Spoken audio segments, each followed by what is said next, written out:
Smart city పేరుతో Rajasthan brothers దోపిడీ. 2,700 కోట్ల రూపాయలకు కుచ్చి టోపీ. రాజస్థాన్‌కు చెందిన ఇద్దరు సోదరులు భారీ స్కామ్‌కు స్కెచ్ వేశారు. దాదాపు 2,700 కోట్ల రూపాయలు దోచేశారు. రాజస్థాన్‌లోని సికార్ జిల్లాకు చెందిన ఇద్దరు అన్నదమ్ములు సుభాష్ బిజారాణి, రణ్వీర్ బిజారాణి కుంభకోణం ఇప్పుడు దేశవ్యాప్తంగా సంచలనంగా మారింది. వీరిద్దరూ నెక్సా ఎవర్ గ్రీన్ అనే కంపెనీని స్థాపించారు. గుజరాత్ రాష్ట్రంలోని ధోలేరా స్మార్ట్ సిటీలో అధిక రాబడితో పాటు ప్లాట్లు కూడా ఇస్తామంటూ ఒక స్కీమ్ రచించారు.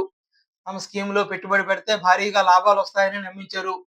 పెట్టుబడులను ఆకర్షించేలా, సామాన్యులను నమ్మించేలా వివిధ ధోలేరా నగరాల ప్రాజెక్టుల ఫోటోలు చూపిస్తూ పక్కాగా స్కెచ్ అమలు చేశారు. భారీగా లాభాలొస్తాయంటూ 70,000 మందికి పైగా ప్రజలను ప్లాట్లు పెట్టుబడి పెట్టి 70,000 మందికి పైగా ప్రజలను తమ పెట్టుబడి పథకాలతో ఆకర్షించారు. పెట్టుబడిదారుల నుండి సుమారు 2,676 కోట్లు సేకరించారు. ఈ ఘరానా మోసంపై రాజస్థాన్‌లోని జోధ్‌పూర్‌లోని పోలీసులు కేసు నమోదు చేసి దర్యాప్తు చేస్తున్నారు.